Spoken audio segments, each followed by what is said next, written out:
আপু আসসালামু আলাইকুম। ওয়ালাইকুম সালাম। কেমন আছো? ভালো আছি। ভালো আছো?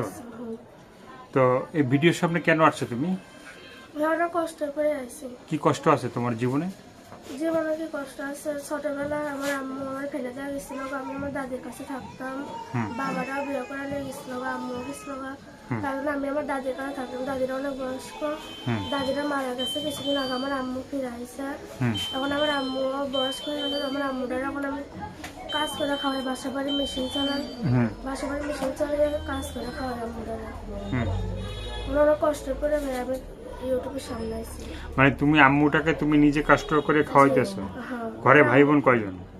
ভাই বোন নাই, আমি একাই। একাই? তুমি কি লেখাপড়া করো নাই? করছিলাম ভাই 7 বছরের কাল থেকে পড়ছিলাম, কিন্তু পড়াশোনা কোন ক্লাস পর্যন্ত পড়ছিলা? 2 পর্যন্ত পড়ছিলাম। 2 পর্যন্ত? জি। এরপর আর লেখাপড়া হয় না? না, টাকা পয়সার লেগে পড়তে পারিনি। মানে টাকা পয়সার জন্য পড়া হয় না? তো এখন এই যে ভিডিওর সামনে আসলা, হ্যাঁ, জি। তো এখন তো আর তোমার লেখাপড়ার বয়স নাই, ঠিক আছে? তো কাজকর্ম করতেছে, সেটা দিয়ে তোমার সংসার চলতেছে, হ্যাঁ? জি ভাই, হ্যাঁ। কাজ তো করতে বলছে। আম্মুটা কোনো কিছু করে?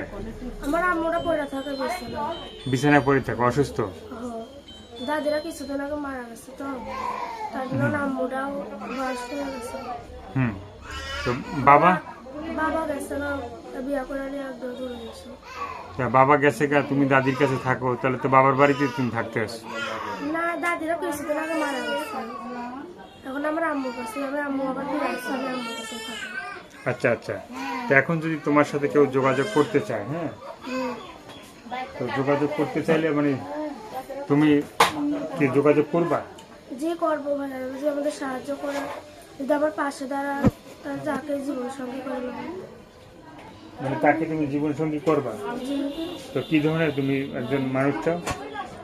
যে আমার পাশে দাঁড়াবে, আমার আম্মুরার পাশে দাঁড়াবে, আমাদের খাওয়ার খরচ দেবে, যে আমার আম্মুরা ডাক্তার খরচ দেবে, যে আমার একটা মেশিন কিনে দেবে, তাই আমি জীবন সঙ্গী করবো। জীবন সঙ্গী করবা? তোমার নামটা কি জানি? আমার নাম মিম। মিম। তো মিম আপুর সাথে কেউ যোগাযোগ করলে, হ্যাঁ, ফোন নাম্বারটা বলতে পারবা? জি বলবো। তো বলো।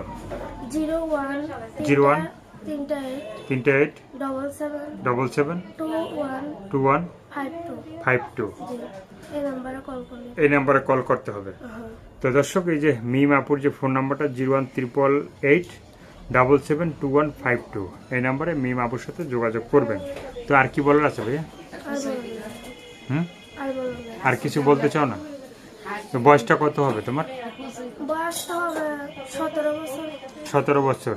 তো এখন কি কারোর সাথে প্রেম ভালোবাসা করছো? না করে। করো না? ইচ্ছা আছে? না, ইচ্ছা তো আছে। দর্শক ভাইরা যদি যদি আমার জীবন সঙ্গী করতে চায়, আমাদের যদি পাশে দাঁড়ায়, তাহলে ওদের সাথে আমি বলবো। ইচ্ছা আছে? হ্যাঁ, ইচ্ছা তো আছে। তো দর্শক, এই মিম আপুর কথাগুলো শুনলেন, ভালো লাগলে অবশ্যই তার পাশে থাকবেন। সাহায্য সহযোগিতা, প্রেম ভালোবাসা, বিয়ে শাদী যে যেটা করবেন সেটা আপনাদের একান্তই ব্যক্তিগত ব্যাপার। ভালো থাকেন, সুস্থ থাকেন, 5 ওয়াক্ত নামাজ পড়বেন, আর দেশটাকে বেশি বেশি করে ভালোবাসবেন। সবাইকে আল্লাহ হাফেজ, সবাই ভীষণ ভালো থাকবেন।